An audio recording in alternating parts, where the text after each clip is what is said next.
আসসালামু আলাইকুম, কেমন আছেন সবাই? আজকে একটু ভাজা পোড়া খেতে মন চাচ্ছে, তো সেজন্য আমি আজকে পেঁয়াজু, আলুর চপ, তারপরে বুট এইসব তৈরি করব, বেগুনিও তৈরি করব। তো এর জন্য যা যা লাগবে নিয়েছি, এই তো এখানে মসুরির ডাল বাটা আছে।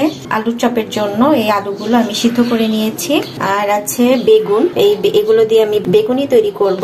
তো এইভাবে পাতলা পাতলা স্লাইস করে নিয়েছি। আর এখানে বুট সিদ্ধ করে নিয়েছি, ছোলার বুট রান্না করব। আর এই বুটের সাথে আলুও দিব। এই আলুগুলো এইভাবে টুকরো করে কেটে নিয়েছি, আলু সিদ্ধ করা আছে। এখানে পেঁয়াজ কুচি নিয়েছি, পেঁয়াজু, আলুর চপ আর বুটের জন্য। এখানে বুটের জন্য আছে কাঁচামরিচ, এখানে আলুর চপ আর পেঁয়াজুর জন্য আছে কাঁচামরিচ কুচি, এখানে ধনিয়া পাতা আছে। আর বেগুনি আর আলুর চপ তৈরি করার জন্য আছে এখানে বেসনটা আমি পরে গুলাবো, এখন কড়াইয়ে তেল দিয়ে দিব। এখানে ভাজার জন্য আমি তেল দিয়েছি, তো তেল গরম হতে থাকুক। গরম হতে হতে পেঁয়াজুর জন্য ডালটা মাখিয়ে নিচ্ছি। ডাল মাখানোর জন্য দিচ্ছি পেঁয়াজ কুচি, কাঁচামরিচ কুচি, ধনিয়া পাতা, লবণ, হলুদের গুঁড়া, একটু আদা রসুনের পেস্ট। এবার ভালো করে মাখিয়ে নিচ্ছি। এই তো মাখানো হয়ে গেছে, তেল গরম হয়ে গেছে আস্তে আস্তে। এবার পেঁয়াজুর জন্য ডালগুলো ছেড়ে দিচ্ছি। এই তো প্রথমে দিয়ে দিলাম একবার, পেঁয়াজগুলো একটু উল্টিয়ে দিয়েছি। পেঁয়াজু হতে হতে আমি এবার আলুর চপের জন্য আলুগুলো একটু চটকে নিচ্ছি। আলু মাখানো হয়ে গেছে, এবার দিয়ে দিচ্ছি পেঁয়াজ কুচি, দিয়ে দিচ্ছি কাঁচামরিচ কুচি, দিয়ে দিলাম ধনিয়া পাতা কুচি, স্বাদ মতো লবণ। ভালো করে মাখিয়ে নিচ্ছি। মাখানো হয়ে গেছে, ওইদিকে পেঁয়াজু নামিয়ে দিচ্ছি। পেঁয়াজু হয়ে গেছে, নামিয়ে নিচ্ছি। আলুর চপের জন্য এবার ছোট ছোট শেপ দিব, এভাবে গোল গোল করে। এই তো সবগুলো আলুর চপ আমি এভাবে করে নিয়েছি। পেঁয়াজু হয়ে গেছে বাকিটুকু, এবার আলুর চপ দিয়ে দিব। তার আগে বেসন মাখিয়ে নিচ্ছি। এখানে বেগুনি আর আলুর চপের জন্য বেসন নিয়েছি। এবার দিচ্ছি পরিমাণ মতন লবণ, দিচ্ছি হলুদের গুঁড়া, দিচ্ছি মরিচের গুঁড়া, আদা রসুনের পেস্ট, দিচ্ছি জিরার গুঁড়া। অল্প অল্প করে পানি মিশাবো।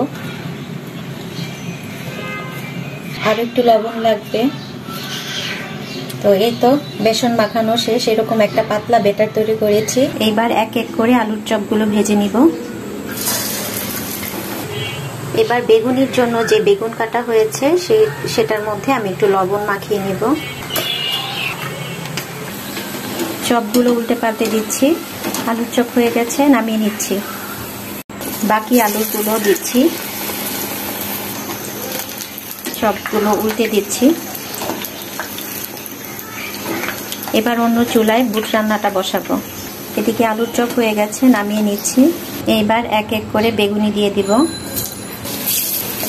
এই চুলায় করে আমি বুট রান্না বসিয়ে দিচ্ছি। দিয়ে দিলাম পেঁয়াজ কুচি, কাঁচামরিচ ফালি করে কাটা, দিচ্ছি তেজপাতা, এলাচ, দারচিনি, দিচ্ছি আদা রসুন বাটা, হলুদের গুঁড়া, একটু পানি দিব।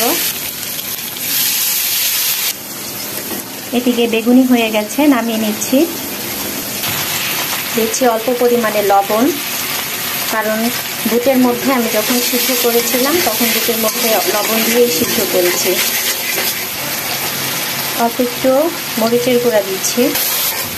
এবার আলুগুলো দিয়ে দিচ্ছি, আলুগুলো কষাবো। দিচ্ছি বুট, ভালো করে নেড়ে চেড়ে একটু পানি দিব।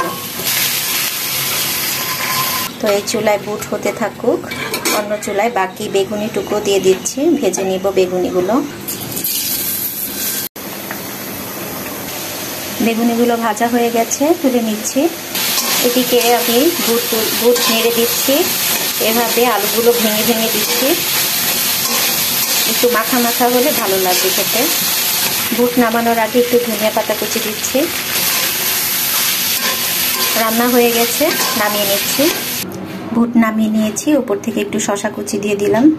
এই তো সব নাস্তা রেডি হয়ে গেছে। পেঁয়াজু, বেগুনি, আলুর চপ, বুট আর সাথে সালাদ, শসা কেটে নিয়েছি। ভাজা পোড়ার সাথে শসা খেতে খুবই ভালো লাগে। সবাই ভালো থাকবেন, আল্লাহ হাফেজ।